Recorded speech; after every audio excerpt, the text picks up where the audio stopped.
형, 날이 많이 더워졌어. 내 건강 잘 챙길게. 오늘은 뭘 하느냐? 아니, 이거 퍼센트 보고 나 진짜 깜짝 놀랐다니까, 처음에. 35%. 아니, 미국 부도까지 일주일 남았다. 이거를 사람들이 엄청 눌렀더라고요. 근데 솔직히 말하면 저는 뭐 2번이나 뭐 4번, 뭐 5번 요런 거 하실 줄 알았거든요. 솔직히. 와, 근데 이게 이렇게 압도적으로 치고 나가는 거 보고 제가 정말 큰일 났다는 생각이 들었죠. 미국 국가 부도 이거에 대해서 알아보면서 딱 들었던 생각이, 그리고 이 키워드를 보고 여러분들 이런 생각 하지 않았을까? 설마 했는데? 설마? 진짜? 이런 생각을 하시지 않았을까? 오늘 여러분들하고 이 이슈에 대해서 같이 공부하면서, 저희 방송 특징 있죠? 듣고 나면 똑똑해지는 거?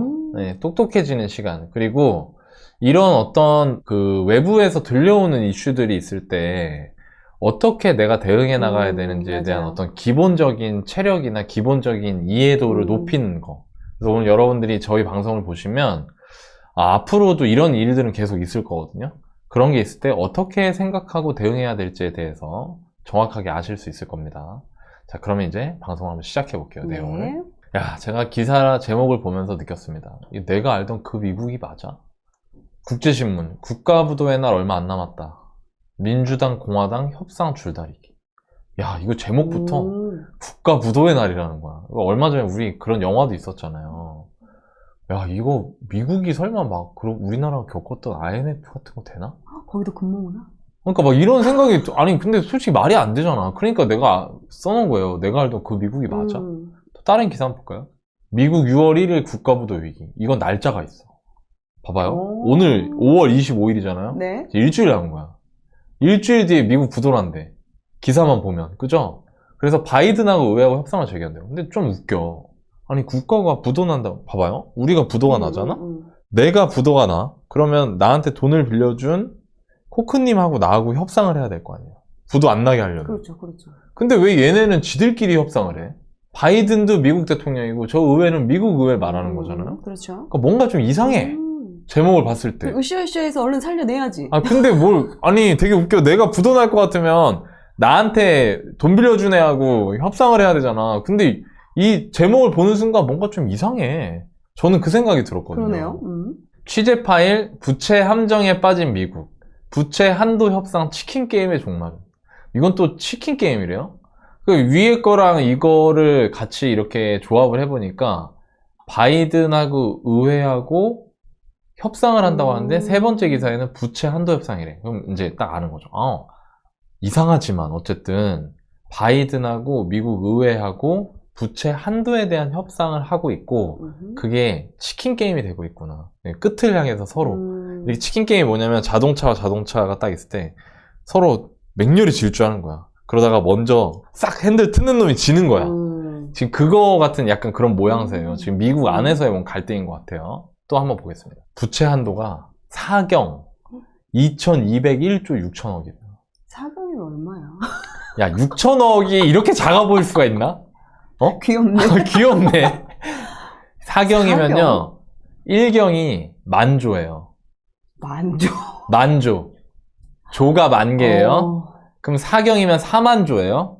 자, 우리나라의 국가 예산이 작년에 650조가 좀 안 됐거든요. 자, 그러면 그냥 대충 600조라고 치면은 우리나라 1년 운영하는데 600조가 들어가는 거예요. 근데 4만조잖아요? 그럼 몇 년이야? 700년. 700년, 70년인가? 6, 7에 42, 4200? 70년인가? 6, 7에 600조, 4200조. 70년이네. 계산 큰일 날 뻔했네. 사경이면, 하여튼 이 정도야. 하여튼, 그냥 머리가 마비될 정도로 엄청 나도 너나이님 믿고 계산 안 했단 말이야. 가만히 있었는데. 지금 박정선님, 저 이런 분들 되게 좋아해요. 이렇게 애드립 잘 쳐주시는 분들. 사경을 해내고 있네요, 제가. 그러니까 지금 이게 어마어마한 수준인 거예요. 대충 여기까지 느낌 오셨죠? 자세히 한번 알아보겠습니다. 이 내용이 도대체 뭔지 우리한테 베일로 쌓여있는데 이걸 한번 알아보겠습니다. 아까 앞에서 말씀드린 기사 중에 제일 정리가 잘 돼 있는 게 SBS 뉴스에서 작성하신 기사예요. 이 취재 파일이라고 저 앞에 저런 타이틀이 붙어있는 거는 굉장히 심도 있게 하는 겁니다. 열흘 앞으로 다가온 국가부도의 날, 3일 전이니까 그렇죠? 부채 한도 협상 치킨 게임. 미국 연방정부의 부채 규모는 의회가 이전에 설정한 한도 31조 4천억 달러를 이미 지난 1월 19일에 초과한 상태다. 자, 여기서 하나 알 수 있는 게 있습니다. 미국의 연방정부는 뭐냐? 미국도 우리나라하고 똑같이 이제 자유민주주의 국가잖아요. 어떻게 국가 체계가 되어 있냐면 행정부가 있고요. 사법부가 있고요. 입법부가 있습니다. 이거 우리가 학교 다닐 때 배웠던 거예요. 사회 시간에. 이걸 삼권 분립이라고 하죠. 이 삼권 분립하는 이유는 어떤 특정한 사람 한 명, 두 명에 의해서 그 사람의 잘못된 의사결정이 나라를 망치는 걸 막기 위해서 서로 견제하게 해놓은 거예요. 행정부의 대장이 대통령, 사법부의 대장은 뭐 대법원장, 입법부의 대장은 이제 국회가 되는 거죠. 자, 그런데 이걸 보면 미국 연방정부의 부채 규모. 자, 누가 빚을 진 거예요? 행정부가 진 거예요. 연방정부, 행정부. 즉, 미국의 현재 대통령인 바이든 대통령이 이끄는 바이든 행정부가 이 부채를 지금 만들어내고 있는 거죠. 그런데 뒤에 보면 의회가 설정한 한도. 나머지 이 3권 중에 이 입법부에 해당되는 의회가 연방정부, 행정부가 만들어낼 수 있는 부채 규모의 한도를 설정하게끔 되어 있다는 거죠. 벌써 이것만 봐도 이제 우리가 구조를 알게 된 거죠.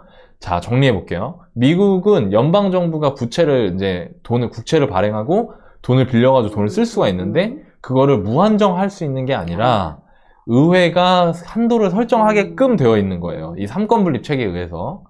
그래서 거기서 한도를 설정했는데 그게 31조 4천억 달러래요. 31조 4천억이 아니고요. 31조 4천억 달러. 그러면 요즘에 달러가 1,000원이 아닌데 그냥 편의상 그냥 1,000원이라고 하면은 저기 뒤에 공이 3개씩 더 붙는 거예요. 네. 그러면은 3,100 아니지. 삼경천조인가?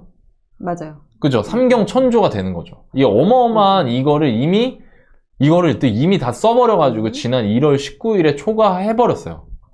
지금 몇 월이에요? 5월이잖아요. 1월에 초과한 거야. 벌써 몇 달 됐죠? 3개월 지나고. 지금 돈 다 갖다 쓴 지 지금 4달이 된 거예요. 이런 상황인 거죠. 그래서 이런 상태에서 제닛 옐런 미국 재무장관. 자, 여러분 보세요. 재무장관은 사법부에 속하나요? 행정부에 속하나요? 입법부에 속하나요? 행정부. 행정부에 속하죠. 그럼 이 사람은 누구 편이라는 얘기예요? 우리 바이든. 바이든 할아버지 편인 거예요. 그러니까 이 사람이 이렇게 말을 합니다. 자꾸 부채 한도 설정 이거 편히 안 봐주면 우리 6월 1일날 부도난다. 쥐들이 돈 다 써놓고 우리 너희 부도나게 때문이야? 이거 너네 이거 안 해주면 우리 부도나게 생겼어. 자꾸 이럴 거야? 지금 이렇게 얘기를 하는 거죠. 그러니까 이제 사람들이 이거 보고 야, 미국 부도나나 보다. 큰일 났다 이거. 왜냐면 저 사람은 공식인물이잖아. 공인이잖아. 공인. 바이든 대통령도 미국 정부 부도는 당연히 없다. 장담을 하고 있는데 문제는 뭐냐? 공화당이 장악하고 있는 미국 하원 대표단과 백악관의 부채 한도 협상이 교착 상태라는 거죠. 이게 무슨 얘기냐면 아까 의회가 결정해 준다고 했잖아요. 근데 바이든 대통령이 무슨 당이냐면 민주당이에요. 민주당. 근데 의회가 민주당이 의회도 장악을 하고 있으면 어차피 너네 내 편이잖아. 그렇죠. 그러니까 야 알지? 한도? 오케이? 돈 좀 더 쓸게? 이게 되는 거야 이게. 물론이지. 근데 지금 의회를 장악하고 있는 게 어디냐면 그 왼수 같은 공화당인 거죠. 공화당은 당연히 바이든 대통령이 해달라는 대로 해주겠어요? 안 해주겠어요? 안 해주죠. 그러니까 지금 이거 때문에 지금 부딪히고 있고 이게 공화당과 바이든 민주당이 서로 치킨 게임을 하고 있는 거야. 서로 전속력으로 전력 질주하면서 서로 마주 보면서 지금 이런 상황이라는 거죠. 정리해 볼게요. 바이든 대통령은 이거예요. 돈 더 쓸 거야. 돈 쓰게 해줘. 이런 거고요. 공화당 하원 의장인 케빈 메카시는 오케이. 근데 있잖아. 너 지금같이 돈 쓰면 진짜 큰일 난다. 라고 하는 거예요. 이거 마치 어디서 많이 보던 것 같지 않아요? 바이든이 아빠, 공화당이 엄마. 아빠가 막 밖에 나서, 나 남자가 사업 좀 하다 보면 그럴 수 있지. 돈 좀 더 쓰게 해줘. 그러면, 안 돼, 여보. 이 이상은 절대 안 돼. 막 약간 이런 느낌이야. 지금 여기가, 그죠? 그래서 지금 이렇게 교착 상태에 있는 거예요. 근데 이게 되게 웃긴 게요. 여기서 하나 생각할 게 있습니다, 여러분. 자, 미국은 엄청 웃겨요. 미국이 어떤 나라냐면, 우리 같은 사람은 그냥 돈을 이렇게 다 써버리면, 돈이 통장이 되면, 어떻게 해요? 돈을 더 벌어야 되잖아. 그렇죠. 근데 미국은 참 웃긴 나라다. 미국은 지네 맘대로 하는 나라라서 그러니까. 이게 돼. 그러니까. 아이고, 돈이 없네? 돈을 좀 그려볼까? 그리지도 않아. 그리지도 그렇게 시간이나 많이 쓰니? 이거 자꾸 그리기 귀찮으니까 이게 도장을 하나 만들어서 이거 찍어서 자, 돈입니다. 그렇게 해서 할 수 있는 나라예요, 미국은. 그러니까 무슨 얘기냐면요. 부채가 아무리 많아져도 망할 수 없는 나라란 얘기예요. 그게 달러라는 통화의 특징인 거죠. 즉, 무슨 얘기냐면, 이런 특징을 가지고 있는 그 미국 달러의 특성을 감안하면, 이거는 경제가 아니라 정치적 이슈라는 거예요, 지금. 그러니까 무슨 얘기냐면, 속마음은 이거죠. 바이든 대통령은 이거예요. 야, 돈 더 써가지고, 우리의 우리 미국 중산층의 소비의 부담을 줄여주고 이런 우리 치적을 더 내세워서 다음번에도 대통령 해먹어야겠다. 왜? 선거가 내년이거든. 그런데 공화당은 지금 어때? 아니지. 뺏어와야지. 너네도 트럼프 거 뺏어갔잖아. 우리 이번에 너네 거 뺏어올 거야. 우리가 대통령 할 거야. 그러니까 어떻게 하냐면 자꾸 이 방만한 국가 운영을 부각을 시키려고 하는 거예요. 이렇게 하는 거죠. 그래, 돈 쓰는 거? 좋아. 부채 한도 늘려주는 거? 해줄게. 그런데 조건이 있어. 너 작년만큼만 써가 된 거예요. 2022년인가 정도 수준으로 예산을 삭감하라고 했어요. 그걸 받아주지 않으면 부채 한도 협상을 해주지 않겠다. 그게 지금 서로 부딪히고 있는 상황인 거죠. 되게 웃기지 않나요? 오케이, 형 이해했어. 근데 알겠고, 근데 나 아까 듣다가 사경이라는 소리에 진짜 깜짝 놀랐거든? 얘네는 근데 왜 이렇게 빚이 많은 거야? 1등 나라라고 하면서. 자, 여러분들한테 일단 요 얘기를 잠깐 하고 네. 결을 맺도록 하겠습니다. 네네. 아니, 도대체 왜 이런 일이 생긴 거야? 나 주식 갖고 있는데 불안하게. 왜 이런 거야?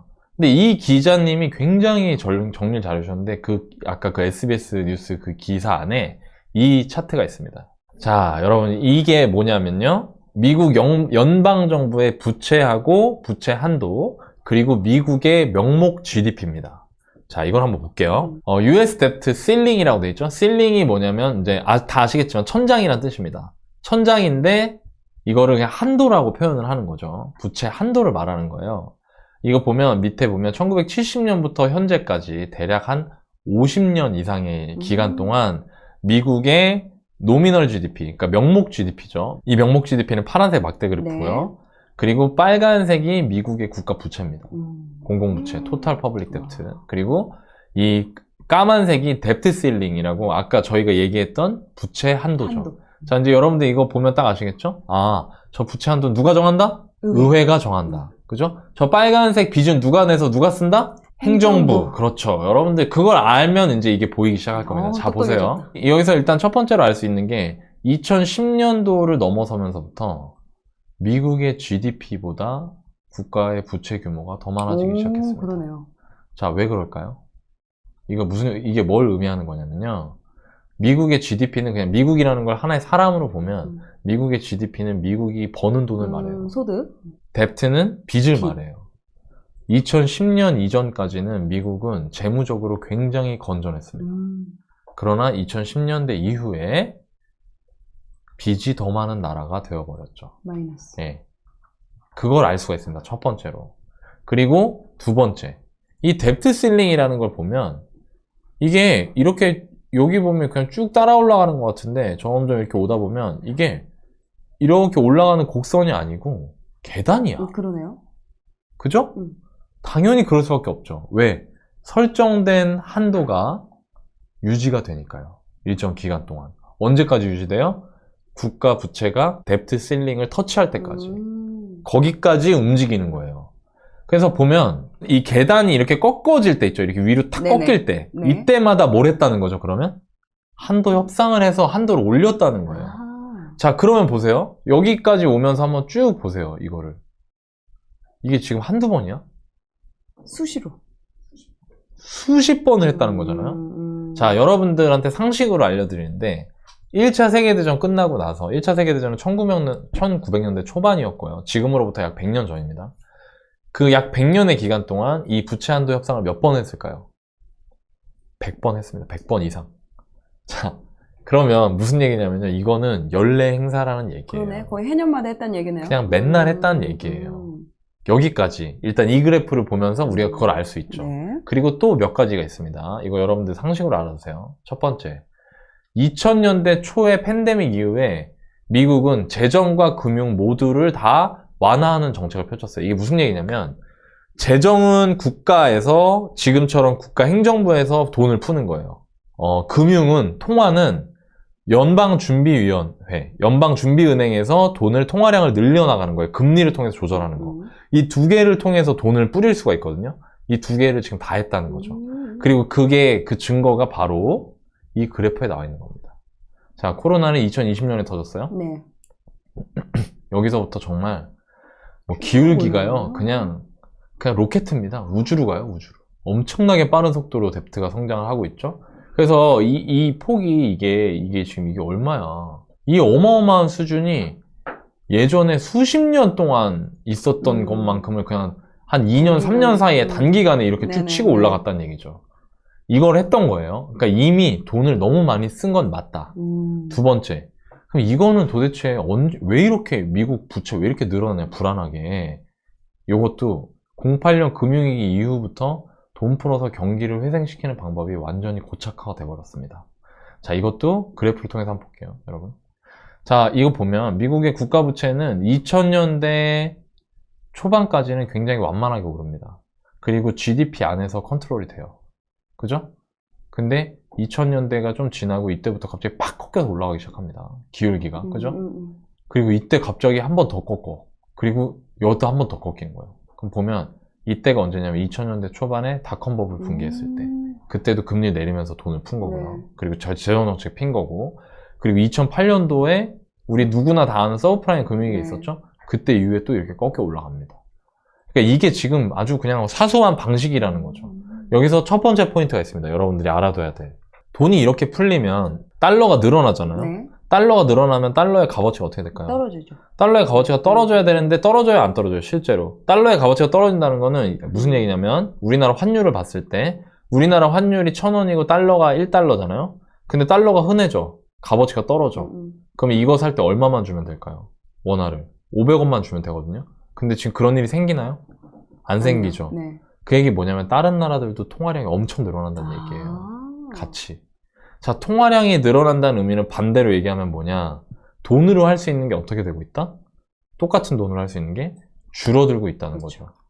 그러니까 여러분들이 투자를 해야 된다면 자산을 갖고 있어야 된다는 얘기예요. 이거는 계속해서 몇십 년 동안 되어 왔고 앞으로도 이 방식이 거꾸로 갈 수는 없다.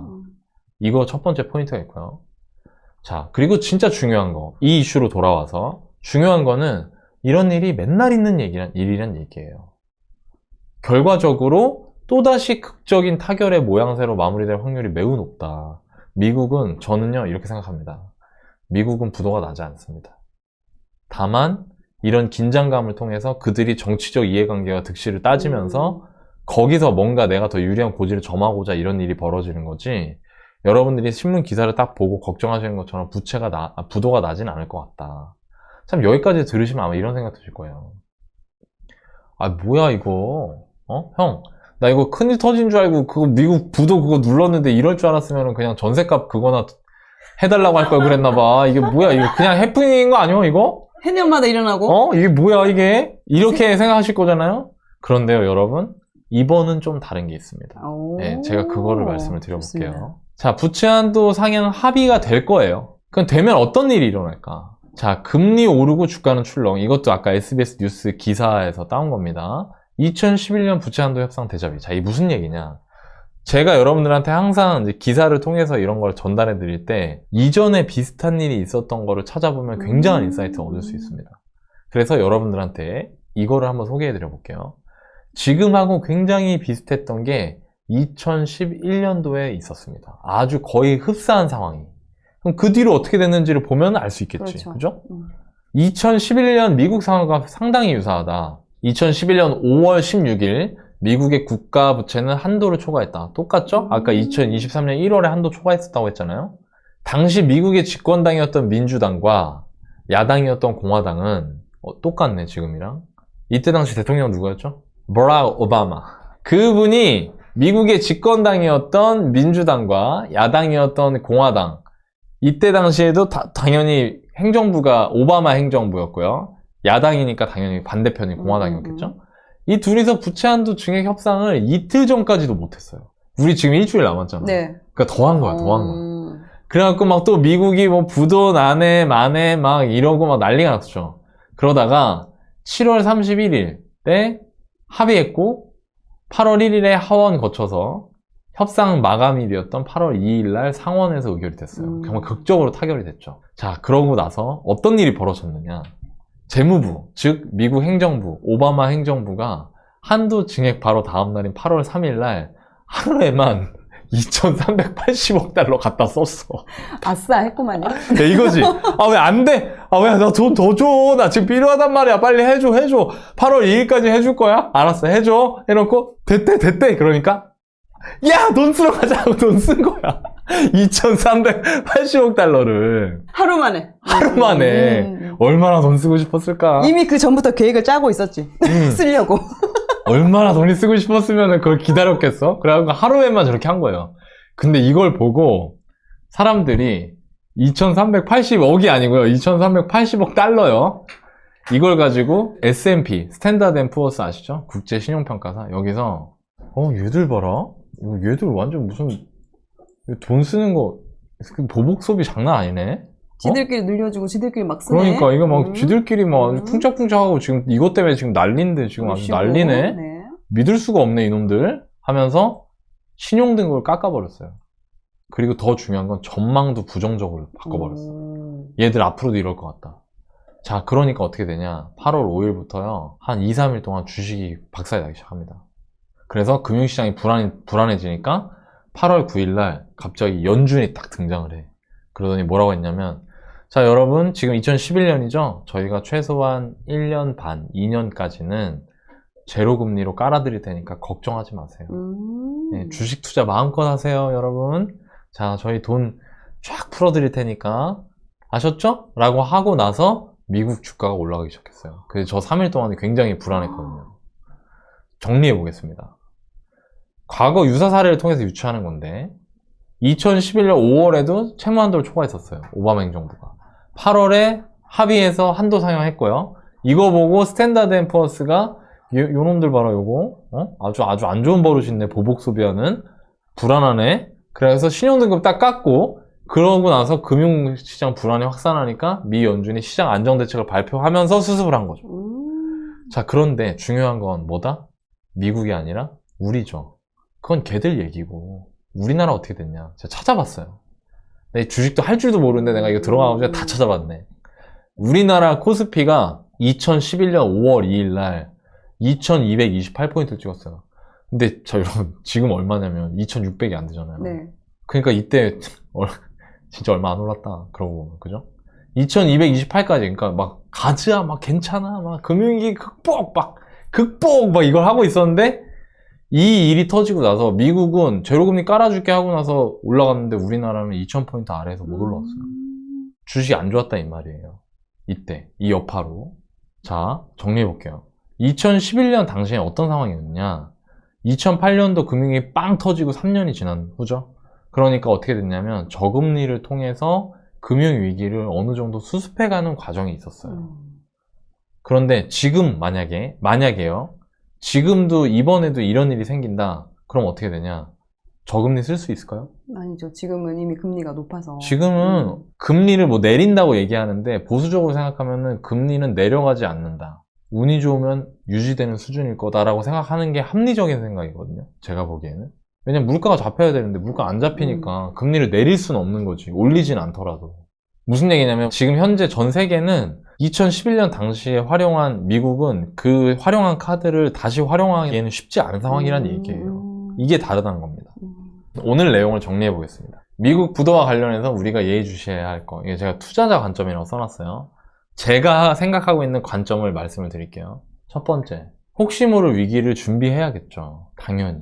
이게 무슨 얘기냐면 제가 이거 방송을 화요일날 주제가 정해지고 수요일날 어제까지 준비하면서 우리나라 주식시장을 봤는데 주식이 겁나 올라가더라고.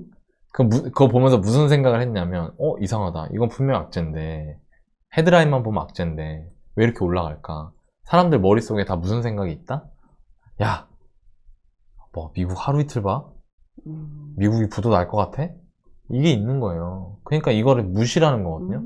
근데 2011년에도 무시하다가 안 좋았죠. 네, 왜냐면 이 사건의 본질은 뭐냐면 부채 한도를 협상을 해주냐 안 해주냐, 미국이 부도가 나냐 안 나냐가 문제가 아니라 그 이후에 벌어지는 일들이에요. 그래서 제가 가만히 생각을 해봤는데 이 이후에 벌어질 수 있는 우리가 생각하지 못한 두 가지 이슈가 뭐냐. 첫 번째는 지금 공화당이 요구하고 있는 재정지출 축소를 바이든이 얼마나 받아들일 것인가. 그러니까 진짜 쫄리면은 이게 받아들일 수도 있잖아요. 그렇죠. 그래서 받아들이면은 미국이 재정지출을 줄일 거 아니에요? 그럼 그게 또 어떤 식으로 영향을 줄지는 아무도 모른다는 거죠. 그리고 또 하나, 정말 그럴 리 없겠지만 혹시라도 2011년처럼 미국의 신용등급상 문제가 생기면 또 다른 움직임을 보일 수도 있다. 그래서 여러분들 이런 관전 포인트를 가지고 혹시라도 이런 일이 생길 수 있으니 생각을 한번 해보시면 좋을 것 같고요. 그러니까 위기를 준비하면 좋을 것 같고요. 근데 사실 이거는 뭐 제 전문 분야가 아니니까 제 전문 분야 얘기를 해야겠죠. 부동산. 솔직히요, 부동산은 그런 게 있었어 할 것 같아요. 예. 자, 여러분 오해하시면 안 됩니다. 그런 게 악재인데 그런 게 있었어 라고 할 거니까 집값이 올라간다 막 이렇게 생각하지 마시고요. 그게 아니라요, 그냥 한국 부동산의 시장 참여자들 대부분은 이런 게 있는지도 모릅니다. 지금 이런 이슈가 있는지도. 제가 이번 주 지난주 계속 부동산 전화하는데 부동산 사장님들한테 제가 이렇게 얘기하다가 막 말이 좀 터지면은 이거 미국이 부도난다는데 괜찮을까요? 막 제가 이렇게 얘기하고 그랬어요. 그때 사장님들이 뭐랬는 줄 알아요? 뭔 소리요? 미국이 부도난대요? 그래가지고 제가 네, 아닙니다. 네, 그랬어요. 제가. 네, 그래서 그냥 저는 솔직히요, 이런 일들 너무 많이 봐왔고 부동산은 그거보다는 단기적인 포인트는 이건 것 같아요. 전망 포인트는, 그러니까 관전 포인트는. 지금 부동산 시장, 서울 부동산 시장 보면 금매가 빠지면서 매도 호가가 올라갔어요. 네. 그러니까 그전에는 아무도 안 사주니까 계속 호가가 경쟁적으로 막 내려가다가 뭐 예를 들어 11억 갔던 게 7억까지 내려오니까 사람들이 막 사. 그치. 7억, 7억 천, 7억 2천 이러면서 거래가 몇 개 생겼어. 그러니까 내놨던 집주인들이 어떻게 했냐면 7억 5천으로 싹 올렸어요. 지금 이렇게 호가가 올라갔어요. 근데 7억 5천짜리 거래가 되냐? 안 돼. 또 거래가 안 돼. 그렇죠. 그래서 이거는요, 이후 거래량에 따라서 단기적인 방향이 결정이 될 것 같아요. 제가 보기에는. 근데 뭐 사실 제가 진짜 하고 싶은 얘기는 이겁니다. 위에 1, 2보다 중요한 거는 현재 내가 살펴보고 있는 자산의 가격이 그 자산이 가지고 있는 가치에 부합하는가라는 거죠. 이 얘기를 제가 모든 투자자들의 구루 워렌 버핏의 얘기를 빌어서 여러분들께 말씀을 드리겠습니다. 워렌 버핏이 1994년에 이런 얘기를 했대요.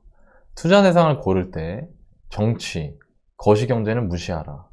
투자자들과 비즈니스맨들한테는 정치나 거시경제학은 엄청난 방해 요소이다. 왜 그러냐? 이 얘기를 많은 분들은 이런 생각하시는 것 같아요. 아니, 매크로를 안 보고 어떻게 투자를 해? 말이 돼? 네. 근데 그거를요, 버핏은 어떤 상황에도 대응할 수 있는 체계를 만들어 놓고 대응한다는 거죠. 예를 들면 이런 겁니다. 버핏은 항상 현금을 엄청 많이 들고 있어요. 항상. 왜 그러냐? 자기가 생각하기에 위기가 왔을 때마다 현금을 집어 넣으려고 준비하는 거거든요. 근데 그 위기가 온다 안 온다를 본인이 예측할 수 없으니 현금을 보유하는 게 일종의 기회비용이라는 거를 버핏은 알면서도 그 행동을 한다는 거예요. 아니, 여러분들 잘 생각해 보세요. 버핏이 진짜 투자의 신이라면 현금을 가지고 있으면 안 되는 거 아닐까요? 올라갈지를 다 예측할 수 있다라고 하면 버핏은 현금을 가지고 있으면 이율배반적 행동을 하는 거잖아요. 근데 그는 그렇게 행동하지 않는다는 거예요. 실제로는. 왜? 거시경제라는 거를 이 일로 인해서 앞으로 어떻게 흘러가고 그때가 되면 어떤 일이 벌어질지 예측하는 게 무의미하다고 생각하기 때문에 저는 여러분들한테 그 말씀을 좀 드리고 싶고, 어떤 상황에도 대응할 수 있는 상황을 만들어서 투자를 해 나가고 내가 생각하기에 기회, 즉 가치 대비 가격이 싸졌다는 생각이 들 때 그때 여러분들이 자신 있게 투자하실 수 있도록 이런 내용들을 좀 다루고 싶었어요.